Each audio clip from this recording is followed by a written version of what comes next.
சித்திரை திருவிழா. மதுரைனால ஆன்மீகவாதிகள் அதிகமா இருக்க ஊர் போல ப்ரோ. அதனாலதான் இவ்வளவு கூட்டம் வருது அப்படின்னு நினைச்சீங்கன்னா இல்ல. நான் எனக்கு விவரம் தெரிஞ்ச வயசுல இருந்து சித்திரை திருவிழா போறேன். எனக்கு ஆன்மீகத்து மேல பெருசா நம்பிக்கைலாம் இல்ல.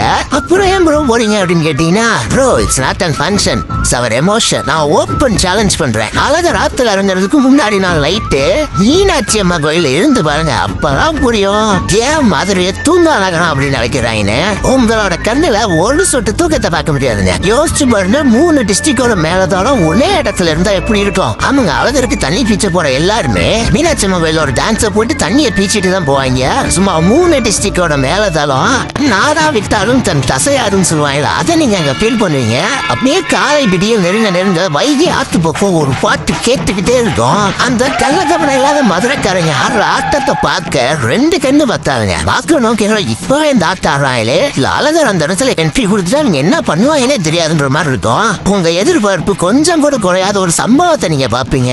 ஏன்னா திடீர்னு மஞ்சள் கலர்ல மழை பெய்யுது அப்படின்னு பாப்பீங்க. தூரத்துல ஒரு தங்க குதிரை மேல அழகர் வந்துகிட்டு இருப்பாரு. ஒரு பக்கம் கோவிந்தா கோவிந்தான்ற சவுண்டு, ஒரு பக்கம் வராரு வராரு அழகர் வராருன்னு ஒரு பாட்டு. குதிரை நம்ம கிராஸ் ஆகும் போது குதிரை ஒரு குலுக்க மதுரைக்காரங்க வெளியேறி ஒரு ஆட்டம் ஆடுவாங்க பாருங்க. அந்த மொமெண்ட்டை மட்டும் நீங்க அங்க இருந்து பாத்துட்டீங்கன்னா வருஷம் சித்திரை திருவிழா வந்து சேர்ந்துருவீங்க. நான் சொல்றதெல்லாம் பார்க்கும்போது என்ன ரொம்ப எக்ஸாஜுலேட் பண்ணி சொல்றான்னு தானே இருக்கு. அப்படி எல்லாம் உங்க செட்டில் மதுரைக்கார நண்பன் இந்த வீடியோ அனுப்பிச்சு விட்டு எக்ஸாஜுலேஷன் கேட்டு பாரு.